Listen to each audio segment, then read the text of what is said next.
Bonjour. Mes brebis écoutent ma voix. Moi, je les connais et elles me suivent. Mes brebis écoutent ma voix. Moi, je les connais et elles me suivent. Par ces mots cités dans l'Évangile selon saint Jean au chapitre 10, Jésus s'établit en pasteur de son peuple. Qui dit brebis dit berger. Et l'on sait que Jésus s'est souvent présenté comme le bon pasteur.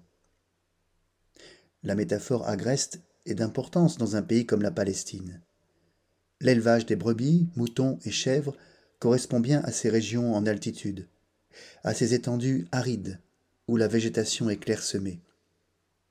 Il s'agit ici d'une pratique d'élevage extensif.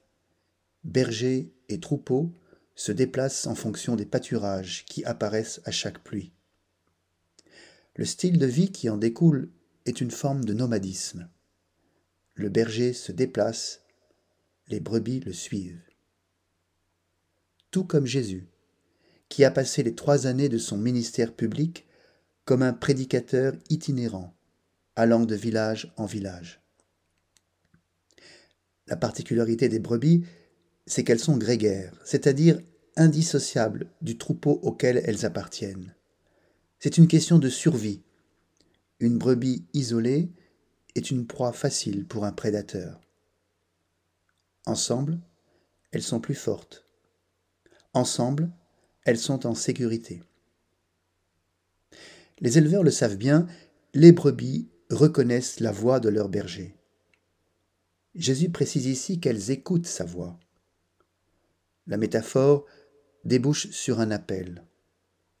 En tant que chrétiens, nous avons à écouter la voix du Christ, puisque nous lui appartenons. Cette voix, comme celle d'un berger, nous guide, nous rassure, nous constitue en un troupeau, un peuple, une communauté. Mais Jésus va plus loin par ces mots. Moi, je les connais. Curieuse expression. Dans un troupeau, c'est la masse et le nombre qui comptent. Les individus sont englobés dans le tout. Si Jésus connaît ses brebis, c'est qu'il leur parle, qu'il s'adresse à chacune. La relation collective du guide du troupeau fait place à une relation personnelle avec chacune des brebis.